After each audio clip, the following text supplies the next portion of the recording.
Hey guys, I wanted to actually say thank you for being so patient with me doing more vlog, less edited videos. I really appreciate it. My name is Felicia Fallem.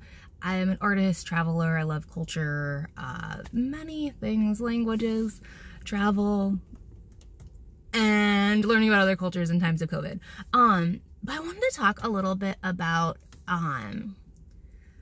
listening and what that means.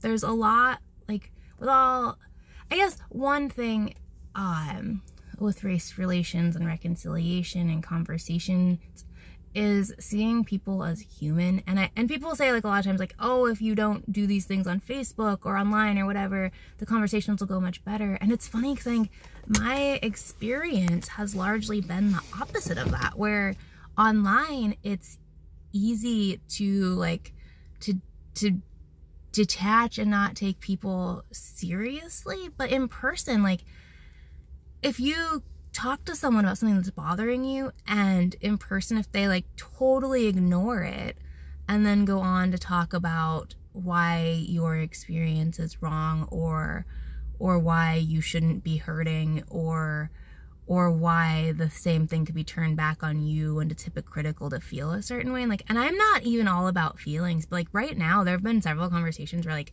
I am trying, like, I'm hurting with a lot of what's going on right now, right? Like a lot of what so many people with less melanin, I almost said anyways, many people kind of seem like, oh, it's a political thing, it's current event. But I'm like, dude, this is stuff that, like, Black and brown people, and not all of us, but so many, have been dealing with from the time that they were young. Like, it's not a political thing that's going to be gone after the election. It's not something small. Like racism is something that, and race, and just how it affects everything that you do. Even Shelby Steele, a conservative, even Shelby Steele, who is a conservative, will talk about the impact that race has on people from the time that they are young, from elementary school, right? Like it's not a political thing. It is something that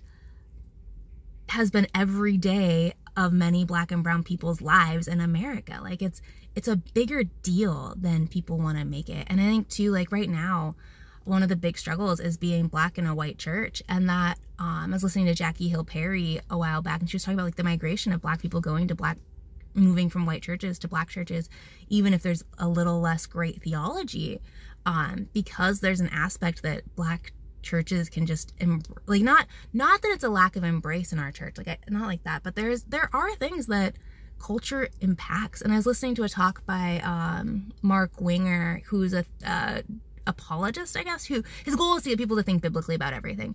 And, like, he's fairly conservative, and he was talking about how even Paul was excited to be around Jewish people because and being in Virginia, I'm still trying to process it. Like, when we were in Richmond, Virginia for a few months last fall, like, it was one of the most beautiful experiences to just be around people that look like me, and there's a connection that I had never experienced before. So, like, coming back from that was really hard.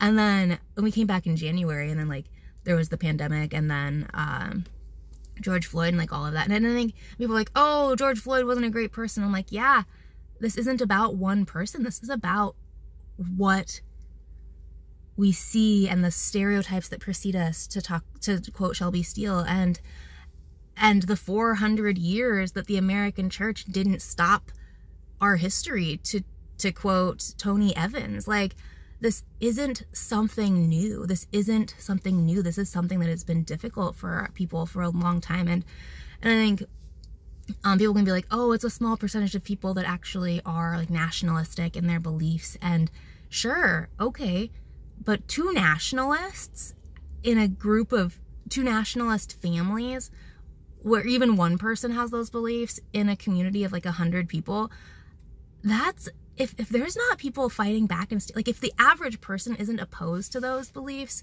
that's gonna take over the overall feel of the community. Like, that's a big deal. That's a lot. And to dismiss that, and to be, like, the only one in a community raising concerns about things. And then when you raise a concern, to be told, well, I could come back at you with Black Lives Matter and your affiliations with that. And I'm like, y'all, like, people from Black Lives Matter group have been telling me, like, I'm so whitewashed. And like you don't even know how much I have been, like, not affiliating with them. And so to have white conservatives, I mean, like, well, I'm just conservative. And I'm like, I know, I'm conservative too. Like, we're the same in that. The big difference is that I'm Black and you don't understand that. And you're telling me all of these things and bringing up statistics to try to tell me that my experience right now isn't valid. And I think, and it's hard when it's in person, because I think these are people that care, which makes it even harder. Like, it's okay to not fully understand an experience. Like, I don't even fully understand, like, my own experience as a Black person. Like, it's so much more complicated. But the reality is, being a Black Christian in a white church right now is hard. And it's hard. And people don't want to listen to that, because it seems like the response, if you say that it's hard, there's always a, well, I'm not racist. I know you're not racist. I never said that you are. I'm saying this is difficult for me because of race. And you not being racist doesn't make that easier. You standing up for me and, like, people who understand right now, because there are less melanated people that understand more, or have been abroad, or are very multicultural. Those people understand in a unique way, and they don't understand everything. I don't understand everything, but there's a connection there that they get what's going on. And some of those people are speaking against these things and trying to make a difference and seeing these things. And so, like, I'm not saying you have to agree with me. I don't really care if you agree with me, but for me to be comfortable having these conversations with you, you have to try to understand, and you don't get to come back with statistics or arguments or accusations of who and what I affiliate with that you don't even know.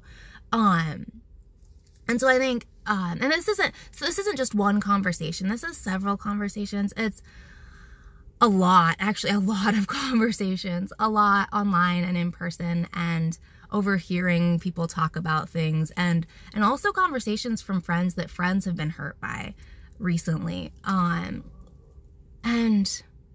yeah, I guess this is just kind of like trying to get out what I'm thinking. And this is just one bit of it. And I'm hoping if I document these things, it will help. Oh, there's a great big Trump car. There you go. Trump and Culp. There you go. And I think too, like, there's plenty of people I know that are voting for Trump. I'm like, yeah, you are a solid human being and you have good reasons for voting for Trump. Like, totally cool with that. Totally cool.